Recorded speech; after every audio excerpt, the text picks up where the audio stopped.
기도는 기도에서도 나눴습니다만 지금 우리 모임 중에도 벌써 현재 두 분이 네, 슈퍼왕체를 만들어가는 과정에 있고요.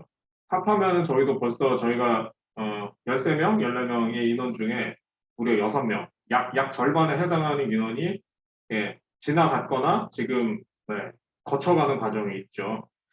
아마 이게 더욱더 조심해야 될 거는 조심하되 또 한편으로는 이렇게 또 지나가는 것이 또 하나의 과정이지 않은가 하는 생각도 자연스럽게 들기는 합니다. 물론 그래서 걸릴 필요는 없는 것이지만요. 네, 여러분 모두 건강 조심하십시오.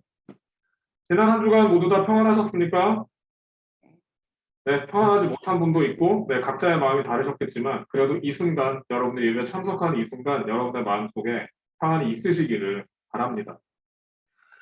제가 지금 아마 그 육아전쟁 때문에 제대로 듣고 계시지 못하겠습니다만, 제가 이런 말씀을 드리면, 제가 노는 거를 평상시에 눈 뜨고 못 보는 우리 허학범님이 굉장히 뭐라 하시겠지만, 사실 굉장히 오래간만에 하는 투표기를 하게 됩니다. 기억하십니까? 여성주의를 맞이해서 두리반에 오셨던 김민영 다시 함께 센터 소장님을 통해서 우리는 성평등한 사회와 교회를 우리가 만들어가기 위해서 참 할 일이 많다라는 것을 실제적인 어떤 사회적 현상을 들어가며 이야기를 들어볼 수 있었습니다. 또 침묵기도 예배 속에서는 고요 속에서 주님의 고난, 또 삶의 자리에서 이어지고 있는 수많은 주님들의 고난을 떠올리고 기도했습니다. 청년주일에는 서가을님의 씨앗 하늘 뜻표기에서 상황 너머에 있는 희망을 향해 지금을 걸어가자. 그리고 지금을 그렇게 걸어가는 것이 바로 신앙인의 자세라는 것을 우리가 함께 생각해 볼 수 있었습니다. 또 지난주에는 현장 증언 예배를 드리기도 했죠.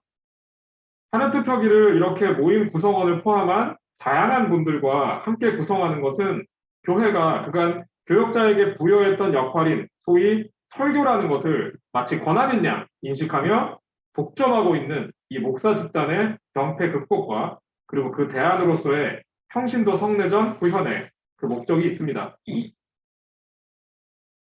아울러 신앙이 교회 모임이나 공간을 넘어 더불어 살고 있는 사회와 함께 고민해야 한다는 것임을 느끼고 또 드러내기 위함이기도 합니다. 물론 이 멋진 명분 이면에서 제가 조금 더 쉽게 교회를 다니고 싶다라는 저의 얄팍한 생각도 있습니다. 기간 동안 하늘투표기를 담당해 주신 분들 모두에게 다시 한번 감사의 말씀을 드립니다. 이 자리에는 지난 3월 동안 하늘투표기를 해주신 분들 중에 가을님이 계신데요. 가을님이 대표해서 저희의 감사하다는 이야기를 들어주시면 가을님에게 저희도 대표로 박수를 한번 다시 쳐드리면 어떨까 싶습니다. 3월 동안 하늘투표기를 담당해 주신 모든 여러분 고생하셨습니다. 이제 4월이 시작되었습니다. 여러분 모두의 몸과 마음에 더욱더 평화가 깃들길 기원합니다. 좀 전에 말씀드렸듯이 우리는 지난주에 사순절 맞이 현장 증언 예배에서는 을지 오비베어 강호신 사장님의 증언을 보실 수 있었습니다. 지난주 예배 들으셨던 분들 강 사장님 말씀하셨던 거 혹시 내용 기억나십니까? 인쇄골목과 인근 지하철 노동자들이 일 끝나고 부담 없이 노가리 하나 그리고 맥주 한 잔에 피로를 풀고 돌아가기를 바라는 마음으로 지난 40년간 운영되어 왔던 맥주집. 이사야서 65장 22절은 다음과 같은 구절을 통해서 노동 후 소출을 누릴 수 있는 세상이 바로 야훼의 날이라고 선언합니다. 들어보십시오.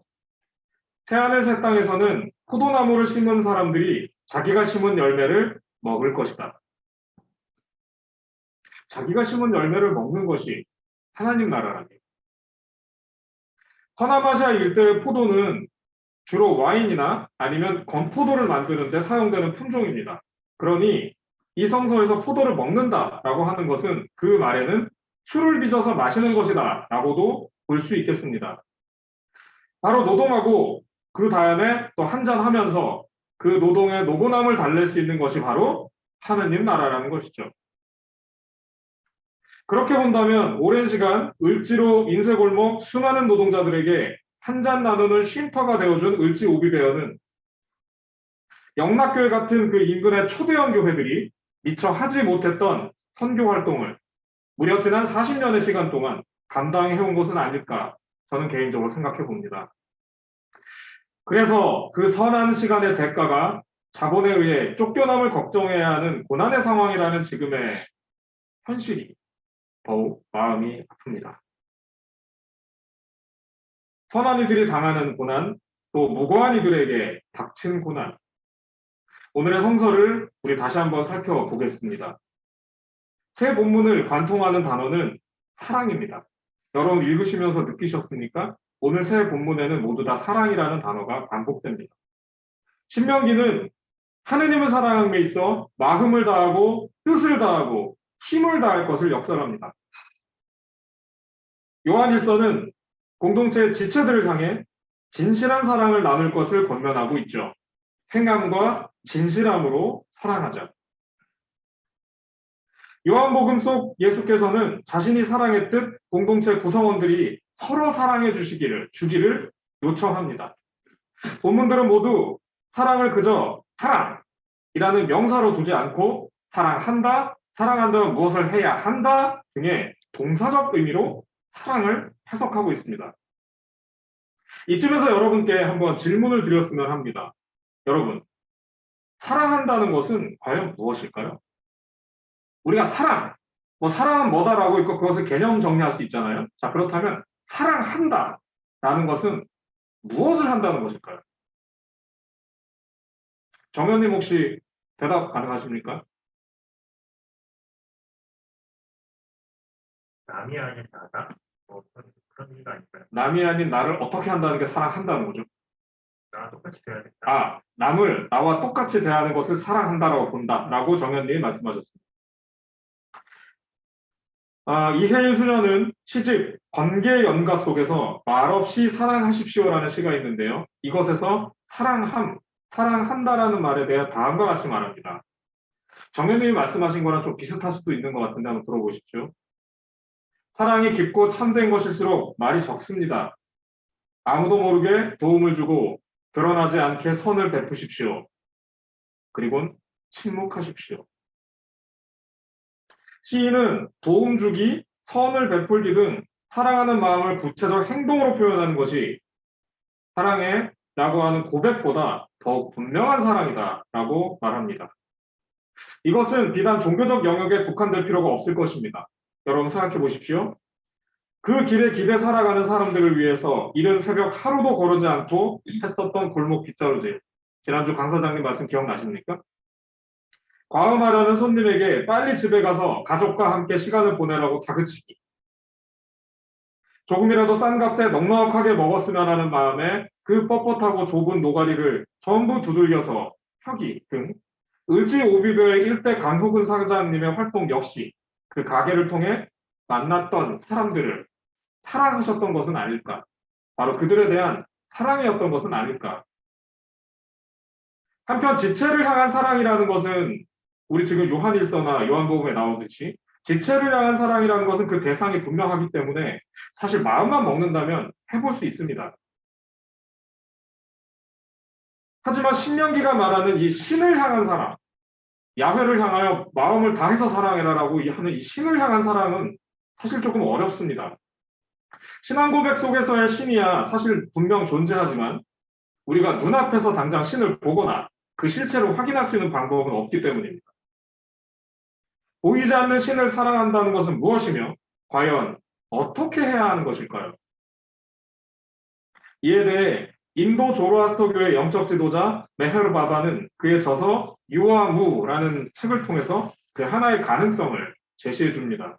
잘 들어보십시오, 여러분. 신을 사랑하는 가장 현실적인 방법은 우리 주변의 존재들을 사랑하는 것입니다. 만약 우리가 우리 자신의 친근한 사람들에 대해서 느끼는 같은 방식으로 타인들을 느낀다면 우리가 친근한 사람들에 대해서 느끼는 그 마음으로 타인들을 그렇게 그 마음으로 느낄 수 있다면 우리는 신을 사랑하는 것입니다. 만약 우리가 타인들의 고통 속에서 고통을 받고 타인들의 행복 속에서 행복을 느낀다면 우리는 신을 사랑하고 있는 것입니다. 이 말씀이 여러분에게 느껴지십니까? 한국의 주류 개신교는 신을 사랑하는 방법에 대해서 기도, 말씀 읽기, 혹은 말씀 외우기 등등 몹시 정적이고 그리고 내적인 신앙생활에 주력할 것을 그동안 가르쳐 왔습니다. 그게 아니라면 예배 출석, 전도 활동, 헌금 납부 등 교회의 양적 성장 동력으로 소위 신을 사랑한다라는 것을 활용해온 것도 부끄러운 사실입니다. 하지만 사랑은 가만히 있는 것이 아니라 움직이는 것입니다. 또한 신을 사랑한다는 것은 종교 활동에 국한되는 것이 아니라 하느님이 껴안으신 이 세상 곳곳에 현장으로 나아가는 것이어야 합니다. 그리고 그 현장에서 고통당하는 이웃의 아픔을 바로 나의 아픔으로 공감하고, 아까 정현님께서 남을 나로 느끼는 거라고 말씀하셨던가요? 바로 그것과 유사하다고 생각이 되는데요. 바로 하느님께서 껴안으셨던 그 현장에서 고통당하는 이웃의 아픔을 나의 아픔으로 공감하고, 그리고 그곳에서 우리가 할 수 있는 방법을 통해 손을 잡는 것이어야 할 것입니다. 바로 그런 점에서 오늘의 본문이 말하는 사랑, 그리고 그 사랑의 실천으로서 이웃의 고난에 동참한다는 것은 종교를 넘어 역사와 이 시대 속 사건과 연결된다 하겠습니다. 사랑하는 여러분, 오늘은 1947년부터 54년에 이르는 약 7년 동안 제주도에서 공권력과 우익폭력 집단이 자행한 학살과 그에 대한 저항을 우리 모임이 기억하는 4.3 항쟁 추념주일입니다. 그 기간 동안 무려 3만 명에 이르는 제주도민이 그저 빨갱이라는 이름으로 재판도 없이 학살당했습니다. 그래서 대한민국 국민이라면 누구나 가보고 싶어하는 바로 그 섬에는 집단 학살지, 그리고 대량 학살 희생자를 기리는 추모비, 그리고 토벌대를 피해 숨어들었던, 아직도 그 동굴의 바닥에는 가재 도구들을 발견할 수 있는 그 동굴들이 헤아릴 수 없이 많습니다. 그리고 중산간의 곳곳에서는 지금도 동네에서 모든 주민들이 한날 한시에 제사를 드려야만 합니다. 같은 시간에 어머니, 아버지, 할머니, 할아버지가 돌아가셨기 때문이죠. 고난을 기억한다는 것은 그 아픔을 바로 나의 것으로 공감한다는 것입니다.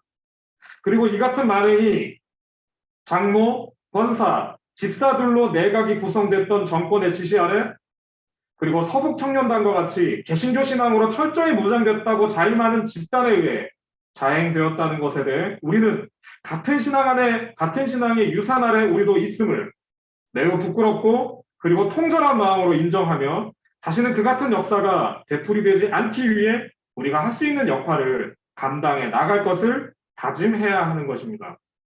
이것이 그냥 남이, 나쁜 놈들이 옛날에 저질렀던 일이구나로 끝날 일이 아니라, 바로 우리 같은 이들이, 기독교인이라 했던 이들이 어떤 순간에 선함이라는 이름으로 자행했었던 이름을 기억할 때 우리는 반성과 성찰, 그리고 공감과 그리고 연대를 끊임없이 우리의 손과 우리의 발에서 실천해야 한다는 것입니다.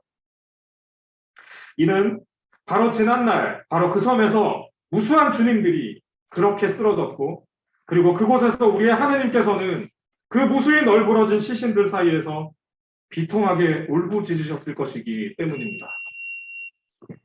사랑하는 여러분, 신을 사랑한다는 것, 그것은 신의 형상을 닮은 사람들을 사랑하는 것입니다.